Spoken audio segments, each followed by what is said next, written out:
Life, as Florence Scovel Shinn so beautifully explained, is not a battlefield, filled with endless struggles, but a divine game governed by spiritual laws. The first and greatest law is the law of the spoken word, for every word carries within it the seed of creation. Words are not mere sounds that pass into the air. They are vibrations charged with spiritual power, shaping and forming the very conditions of life. If one speaks words of fear, worry, and lack, then those conditions will surely appear. But if one speaks words of faith, abundance, and certainty, then blessings begin to manifest in remarkable and sometimes unexpected ways. The subconscious mind, which is always listening, takes every declaration as truth and works tirelessly to bring it into visible form. That is why Florence always urged her students to guard their speech and use it as a creative instrument rather than a destructive weapon. The power of spoken word is the key that unlocks the hidden treasures of the universe. It is the channel through which thought becomes reality, and invisible supply becomes visible wealth. Too often, people speak against themselves without realizing it. They say, "I never have enough money," or "everything goes wrong for me," and then wonder why life reflects back to them more lack and more hardship. The universe is impartial. It does not question or analyze. It only responds. To declare lack is to sow seeds of lack, and to declare abundance is to sow seeds of abundance. This is why the practice of affirmations is not a matter of empty repetition, but of planting seeds of truth into the soil of consciousness. The spoken word, backed by faith, acts like a magnet, drawing into one's life the exact conditions spoken. When Florence Scovel Shinn taught that our word is our wand, she was pointing to this sacred truth. A wand has no power of its own, but when directed with certainty, it channels energy into form. So it is with our words. The difference between one who speaks idly and one who speaks with faith is the difference between scattering dust and planting a garden. To say "I am provided for" without conviction may bring little result, but to declare "God supplies me" with the assurance of divine truth sends forth a command that must be fulfilled. The invisible realm immediately begins to rearrange circumstances, open doors, and release money from channels one never expected. The law of the spoken word has no delays except those created by doubt. If a person contradicts their affirmation by speaking fear in the next breath, they cancel their own command. But if they persist, holding firm to the truth, results often come swiftly, sometimes within 2 days, sometimes even within hours. Faith acts as the hand that collects the harvest, while doubt withholds it. The universe is infinitely rich, and every soul has the right to partake in its abundance. But only those who learn to speak in alignment with truth will draw it forth.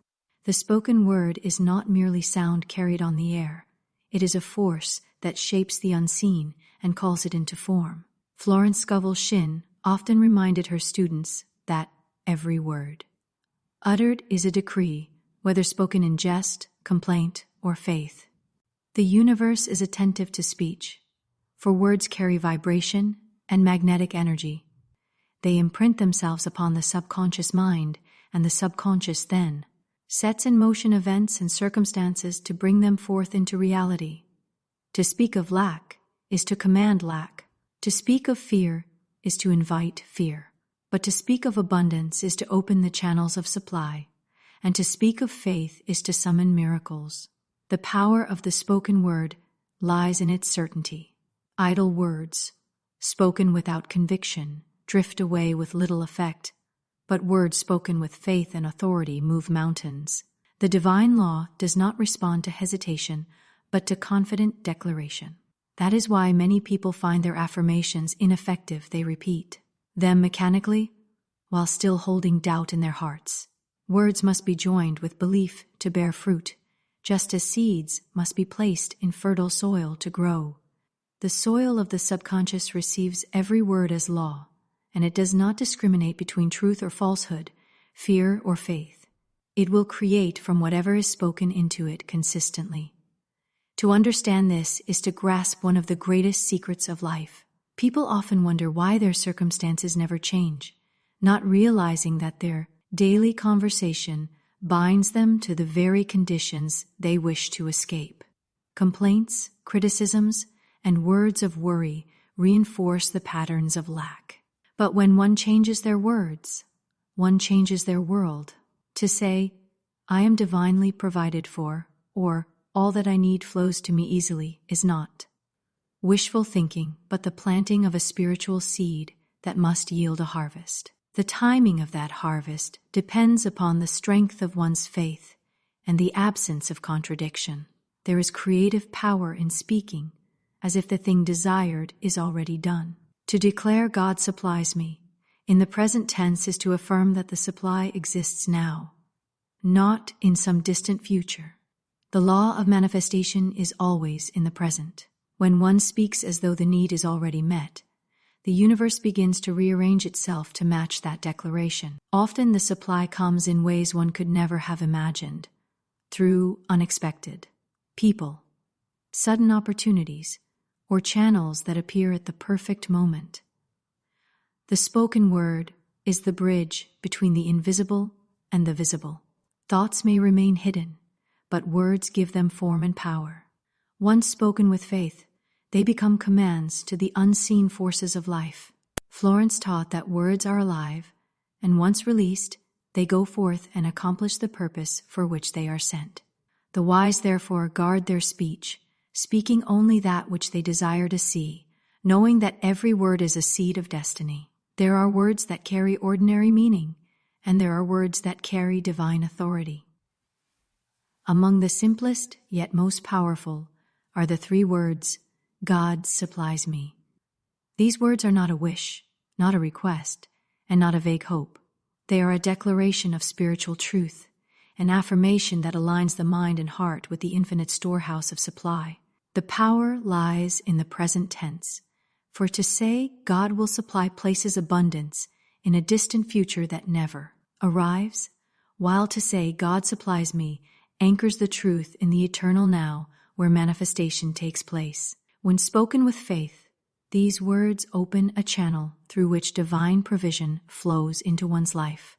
They sweep away the false belief that money comes only from limited human channels, such as jobs or investments, and remind the soul that God is the source of all.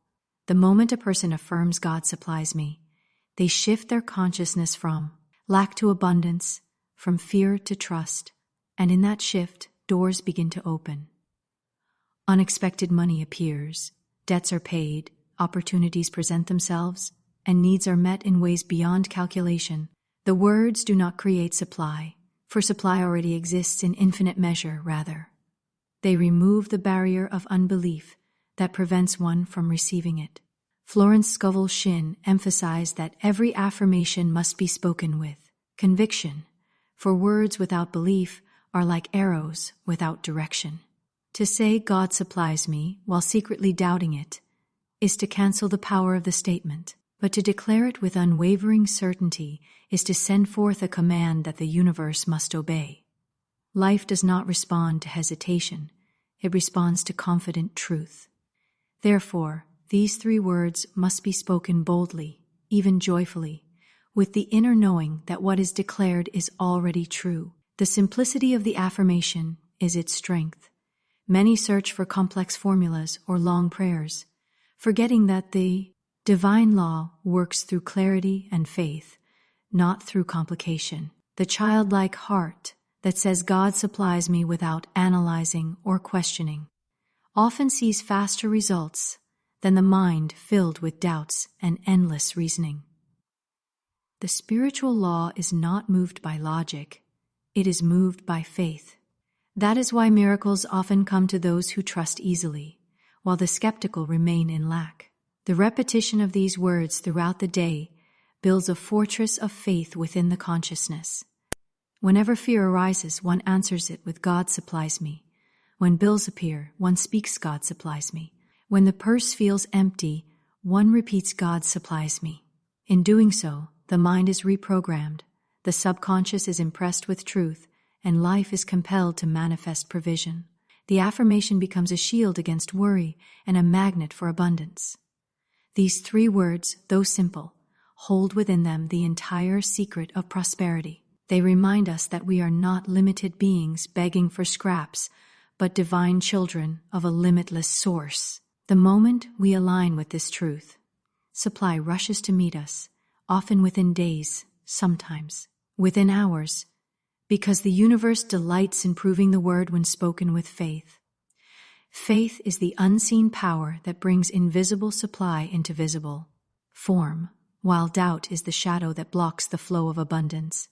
When Florence Scovel Shinn taught that faith removes delay and doubt blocks supply, she was describing one of the most important laws of manifestation. Every spoken word carries a vibration, and when it is charged with faith, it moves swiftly into expression. But if it is tainted with fear, hesitation, or disbelief, its power is weakened, and the manifestation is postponed or even prevented. To declare an affirmation, such as God supplies me with absolute certainty, is to send forth a command that the universe must obey. Faith is not hoping or wishing, but knowing, an inner conviction that what is spoken is already true. The moment faith takes hold, the subconscious mind accepts the word without resistance, and the divine law begins to arrange circumstances, events, and people to bring the supply into reality. Faith is the invisible hand that gathers the harvest of words, bringing into form the exact seed that has been planted. On the other hand, doubt acts as a thief. A person may affirm abundance in one breath, but then undo it in the next by speaking fear. They may declare, "I am provided for," yet soon after complain, "I don't know how I will pay this bill." This contradiction confuses the subconscious and halts the manifestation. The divine law cannot deliver abundance to one who continually cancels it with words of worry. Doubt is like planting a seed in the soil and then pulling it up each day to see if it is growing. The plant never takes root because it is constantly disturbed. In the same way, one who doubts never gives their affirmation the time or space to bear fruit. Faith, however, speeds the process. When one speaks with confidence and holds firmly to the word, supply often comes with astonishing swiftness. Florence often wrote of people who, after affirming truth with faith, received unexpected checks, gifts, or opportunities within 2 days. This speed is not because the supply was created at that moment. It was always present in the unseen. Faith simply opened the door for it to flow in, while doubt had kept it locked away. The practice of unwavering faith is a discipline.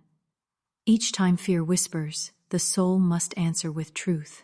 When the voice of lack says, "You will not have enough," the faithful heart responds, "God supplies me now." This persistence builds an inner atmosphere of certainty, and that certainty becomes magnetic, drawing abundance quickly and easily. Faith is the greatest accelerator, while doubt is the greatest obstacle. The one who learns to remain steadfast, speaking words of truth without allowing fear to steal them away, will find that supply flows not in trickles but in floods.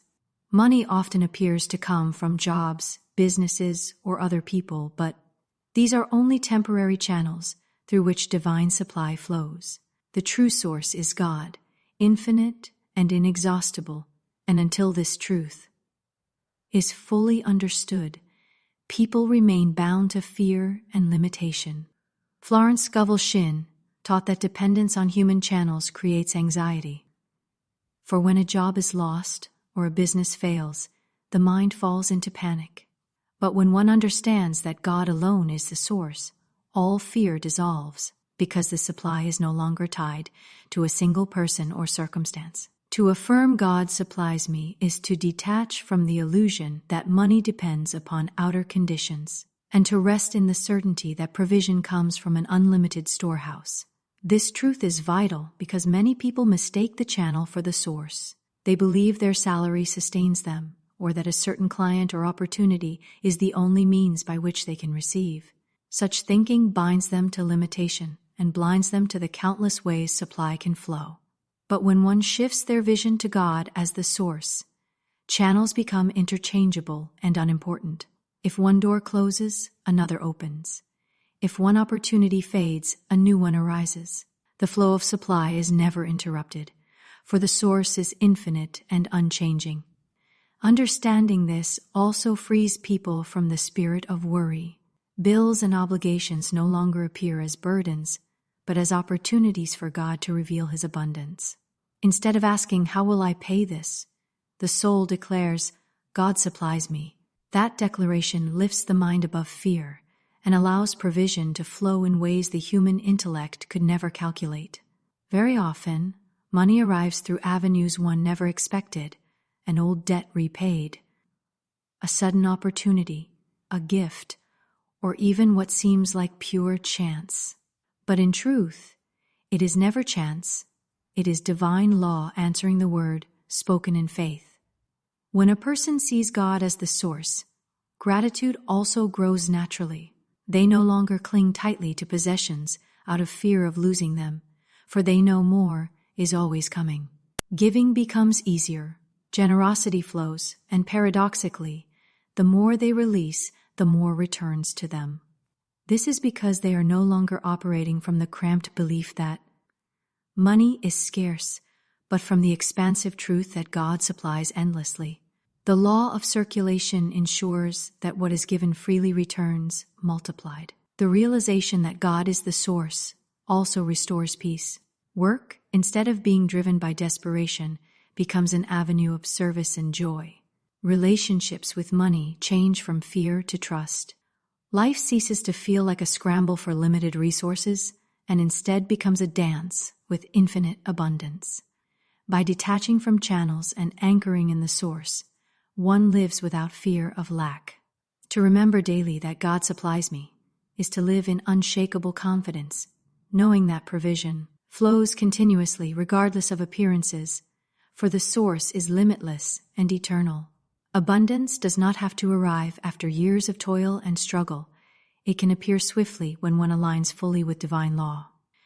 Florence Scovel Shinn often reminded her students that the speed of manifestation is not determined by the world's timeline, but by the clarity of faith within the individual. When one declares truth with conviction, without doubt or contradiction, the channels of supply open quickly and often in surprising ways. What many expect to take months or even years can be resolved in a matter of days, for spirit is not bound by human schedules or limitations. The affirmation, "God supplies me," spoken with unwavering faith, can call forth money within 2 days, sometimes within hours, because the law of manifestation responds instantly to certainty. People often delay their good not because supply is absent, but because they believe it must take a long time. This belief in delay becomes a barrier, slowing the arrival of what could otherwise come swiftly. Life reflects the expectations held in consciousness. If one expects a miracle to take years, then years pass before change is seen. But if one expects supply immediately, trusting that God works without delay, the universe hastens to meet that expectation. Faith creates speed, while doubt and resignation create delay. Florence told many stories of individuals who proved this law. Someone in desperate need of money would speak words of truth with complete conviction, releasing worry and holding only faith, and almost immediately their need would be met.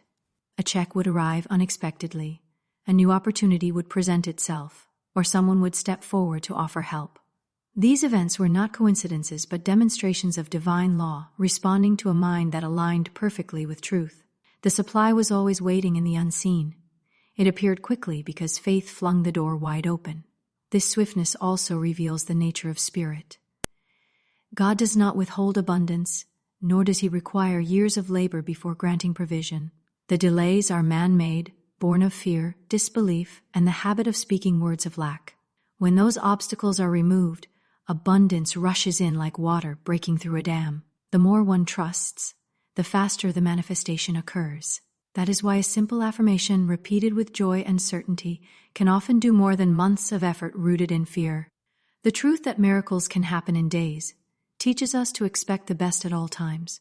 Instead of resigning to slow progress, one lives in anticipation of sudden, Blessings, knowing that divine supply is immediate and inexhaustible.